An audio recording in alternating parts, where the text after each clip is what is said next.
ஒரு சின்ன வேலை வந்துருச்சு, அதனால் கீழே போயிட்டு வந்துட்டேன். தக்காளி நல்லா வதங்கிடுச்சா?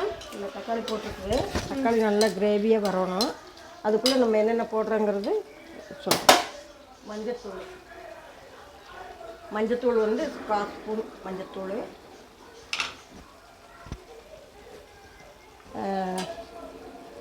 கரம் மசாலா தூள் 1/2 ஸ்பூனு, தனி மிளகாய் தூள் 1 ஸ்பூனு, மட்டன் மசாலா தூள் 1/2 ஸ்பூனு, மல்லித்தூள் தனியாத்தூள் 1 ஸ்பூன்.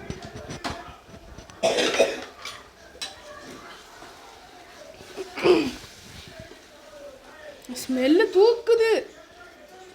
அப்படியே கொடுத்தாலும் கூட தின்றுவேன் நான்.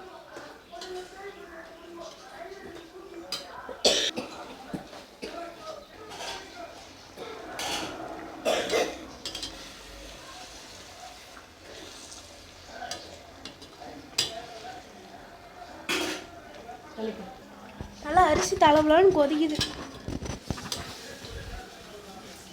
பீன்ஸ் கேரட் பிறகு இந்த காய்கறி போடணும். பீன்ஸ் கேரட்டில் எப்போ போடுவேன்? இப்போ போடுறேன். எல்லாமே கொஞ்சம் கிரேவியாக வருது.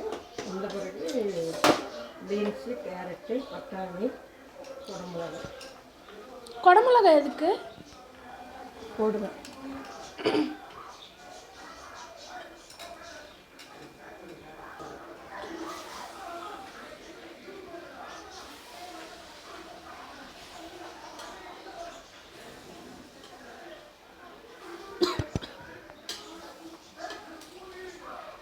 எவ்வளோ நேரம் வதக்கணும்?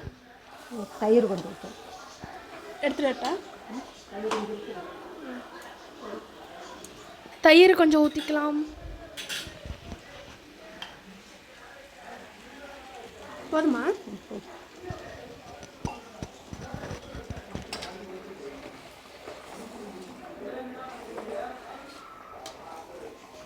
தக்காளி புளிப்பு இல்லாதனால தயிர் கொஞ்சமாக ஊற்ற வேண்டியது.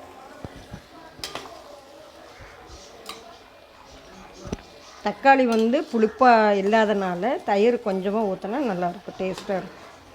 சரி, டேஸ்ட் மட்டும் இல்லாமல் இருக்கட்டும், அப்புறம் இருக்குது உனக்கு. அரிசி எப்போ மூடி வைப்பேன்? அரிசி தான், அரிசி மூடி வச்சிடலாம். அரிசியில் சாப்பாடு வந்து இப்போ முக்கால்வாசி வெந்துருச்சு. இனி இந்த கிரேவியெல்லாம் போட்டு ஒரு விசில் விட்டால் போதும்.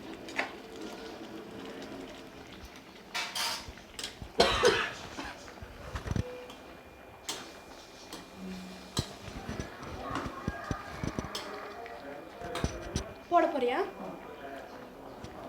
இப்போ வந்து இந்த கிரேவியை வந்து சாப்பாட்டில் போட்டுக்கலாம்.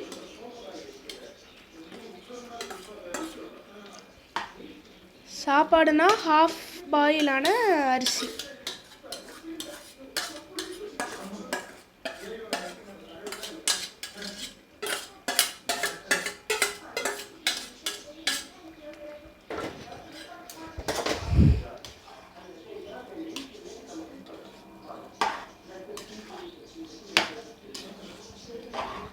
எத்தனை விசில் விடணும்?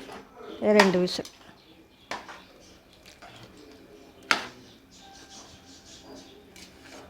ரெண்டு விசில் விட்டுட்டு நான் சாப்பிடும்போது காட்டுறேன்.